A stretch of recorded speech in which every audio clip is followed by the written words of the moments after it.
नमस्ते दोस्तों, fun and learn with Alka इस चैनल में आप सभी का तहे दिल से मैं स्वागत करती हूँ। आज हमारा विषय है हिंदी सुलभ भारती कक्षा 7वीं। आज हम पढ़ने जाने वाले हैं पाठ 6 पृथ्वी से अग्नि तक। सुनो, समझो और पढ़ो। पहले आप सभी को क्या करना है? सुनना है, बाद में समझना है और उसके बाद पढ़ना है। तो आइए, चलिए हम सभी मिलकर अध्ययन करते हैं।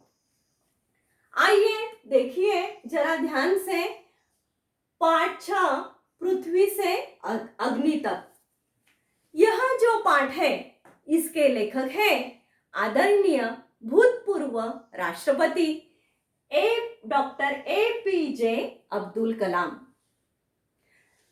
डॉक्टर APJ अब्दुल कलाम, इनको सारा भारत देश, सारा विश्व मिसाइल मैन से जाना जाता है। इनको सभी मिसाइल मैन कहते हैं। यह बहुत बड़े वैज्ञानिक थे। इन्होंने जो आत्मकथा लिखी है जिसको हम मराठी में कहते हैं आत्मचरित्र और जिसको अंग्रेजी में कहा जाता है ऑटोबायोग्राफी। उनकी ऑटोबायोग्राफी अग्नि की उड़ान, इस किताब में से हमें यह पाठ दिया गया हुआ है। तो आइए आज मेरी इस छोटी सी लाइब्रेरी में से मैं आप सभी को वह किताब दिखाऊंगी कि जिस किताब से यह पाठ हमें अध्ययन के लिए दिया गया है। देखिए मेरे प्यारे दोस्तों, यह किताब का नाम है अग्निपंख। यह मराठी में है और मराठी के साथ साथ हिंदी, अंग्रेजी, इस तरह सभी भाषा में यह किताब प्रकाशित हुई है। इस किताब पर मुखपृष्ठ यानी सामने वाले पृष्ठ पर डॉक्टर APJ अब्दुल कलाम इनका फोटो छपा हुआ है। इस किताब में से ही हमें यह अग्नि से पृथ्वी तक यह पाठ हमें अध्ययन के लिए दिया गया है। आइए दोस्तों, हम इस पाठ का अध्ययन करने वाले हैं। सुनो, समझो और पढ़ो। पाठ 6 पृथ्वी से अग्नि तक। लेखक है डॉक्टर APJ अब्दुल कलाम। उनका यहाँ परिचय दिया है। आपने सभी ने अपनी अपनी किताब निकालनी है और किताब में यह पाठ सभी ने ध्यान से हमारे साथ दोहराना है। डॉक्टर APJ अब्दुल कलाम, इनका जन्म 15 अक्टूबर 1931 में रामेश्वरम में हुआ, जो रामेश्वरम तमिलनाडु में है। इनका मृत्यु 27 जुलाई 2015 में हुआ। इन्होंने रचनाएं की है अग्नि की उड़ान, जो हमने आपको अभी जो किताब दिखाई थी उस किताब का हिंदी में नाम है अग्नि की उड़ान।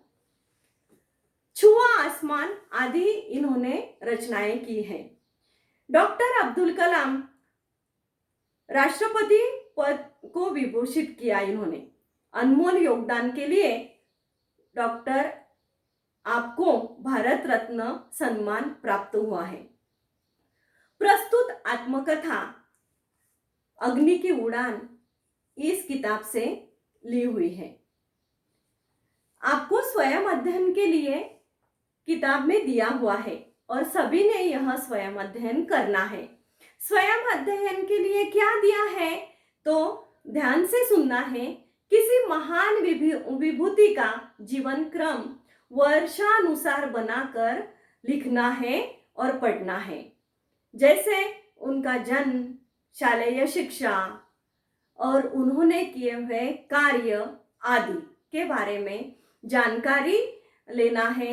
यह जानकारी कहाँ से लेना है तो किताबों में से आप ले सकते हैं या तो गूगल पर सर्च करके आप यह जानकारी प्राप्त कर सकते हैं, या फिर इंटरनेट द्वारा यह जानकारी आप प्राप्त करके अपनी अपनी नोटबुक में यह लिखकर रखना है।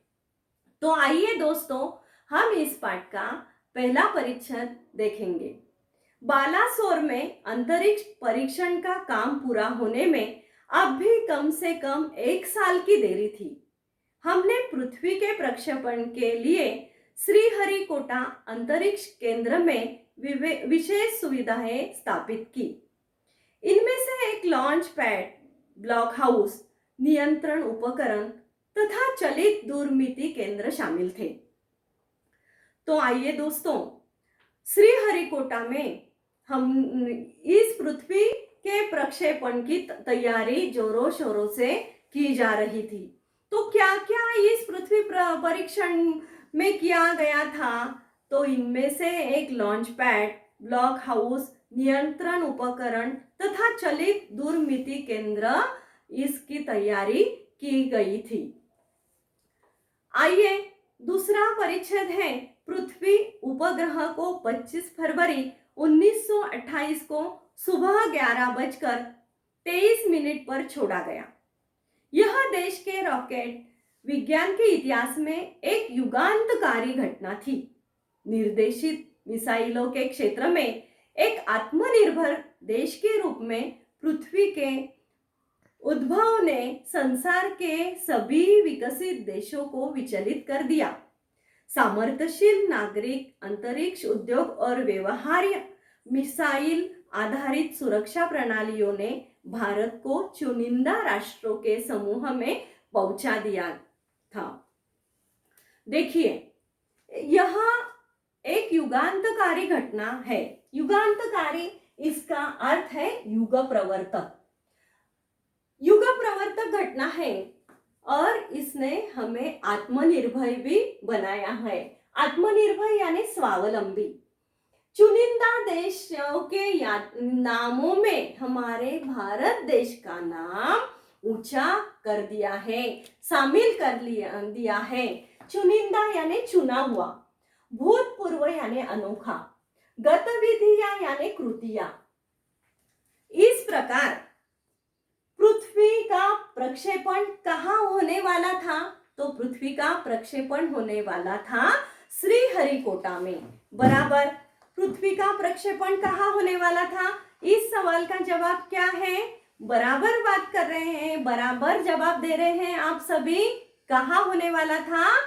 श्रीहरिकोटा में।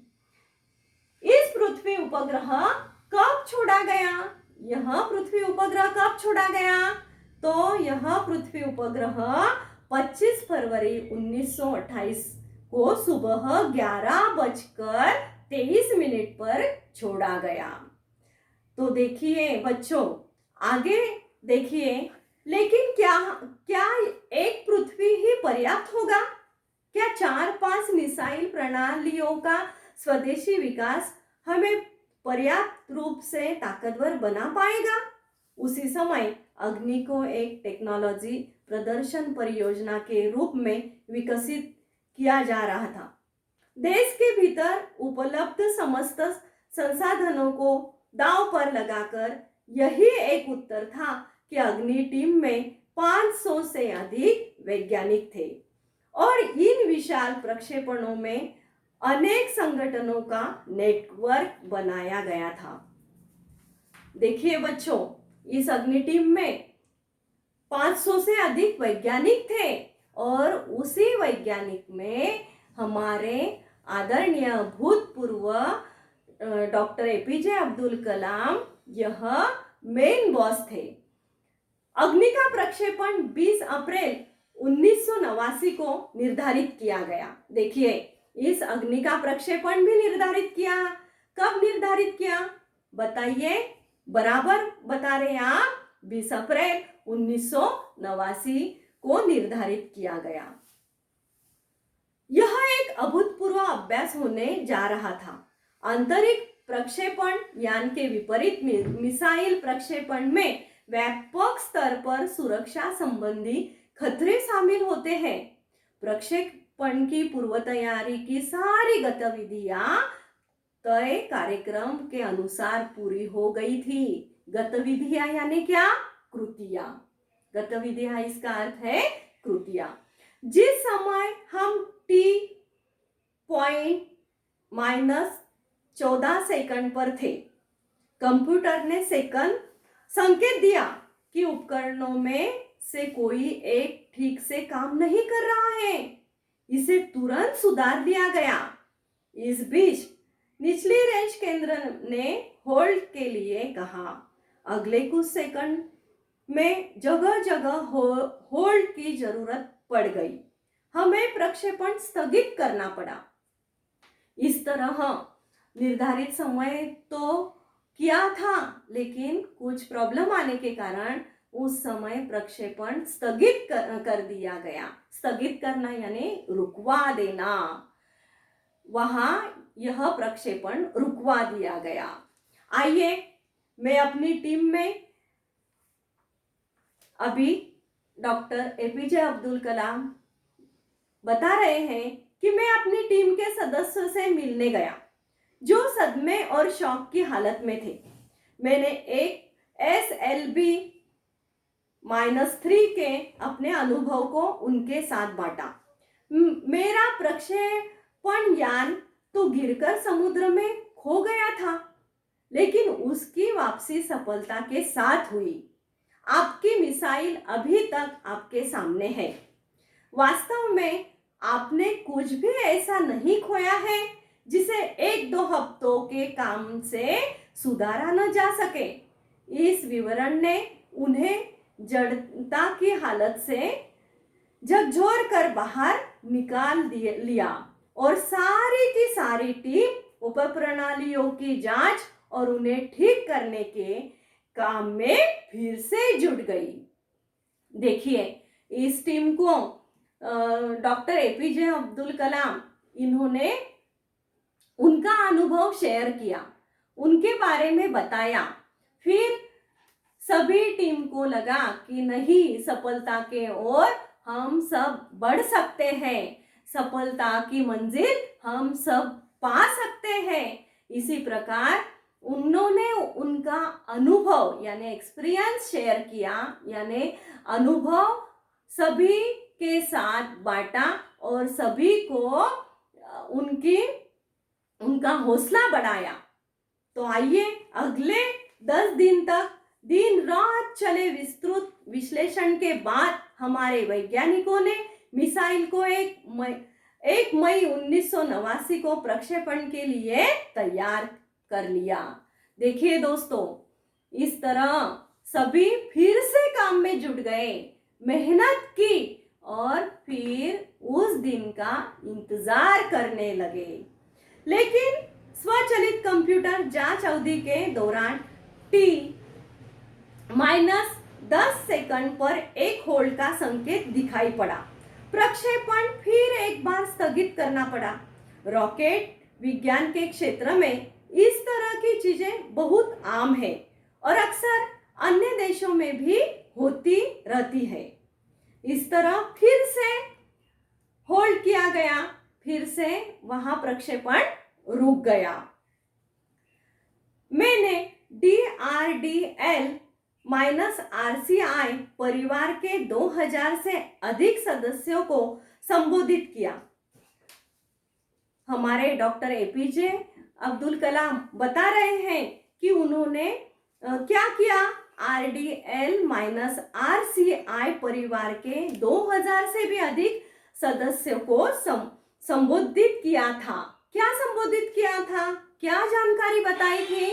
तो देखिए, बहुत मुश्किल से ही कभी किसी प्रयोगशाला या R&D संस्थान को देश में पहली बार अग्नि जैसी प्रणाली विकसित करने का अवसर मिलता है। यह महान अवसर हमें दिया गया है। स्वाभाविक रूप से बड़े अवसर अपने साथ बराबर की चुनौतियां लेकर आते हैं। हमें हिम्मत नहीं हारनी चाहिए। देखिए, डॉक्टर जी ने सभी का हौसला बढ़ाया। क्या बताया कि हमें हिम्मत नहीं हारनी चाहिए, समस्याओं को हमें हराने का मौका नहीं देना चाहिए। देश को हमसे सफलता से कम कुछ भी पाने का अधिकार नहीं है। आइए सफलता को लक्ष्य बनाए। क्या बताया उन्होंने? आइए सफलता को लक्ष्य बनाए। अपना संबोधन लगभग खत्म कर चुका था कि मैंने लोगों को कहते हुए पाया, मैं आपस से वादा करता हूं। डॉक्टर साहब बता रहे हैं कि उन्होंने संबोधित किया था, उन्होंने सभी को जानकारी दी थी, सभी को सफलता की ओर जाने के लिए, बढ़ने के लिए उनका मनोबल बढ़ाया था। इसी मनोबल बढ़ाते समय क्या हुआ कि सभी को उन्होंने देखा, सभी क्या कर रहे थे, तो मैं आपस से वादा करता हूँ महीने के खत्म होने के पहले ही अग्नि का कामयाबी से प्रक्षेपण करने के बाद हम यहाँ वापस मिलेंगे। देखिए बच्चों, फिर हम उनकी तरह वापस मिलेंगे। यही पार्ट लेकर इसका जो आधा भाग है उसको मैं अगले वीडियो में आपसे शेयर करने वाली हूँ। तब तक के लिए आप अपने इस वीडियो को लाइक करना, शेयर करना और कमेंट्स करना।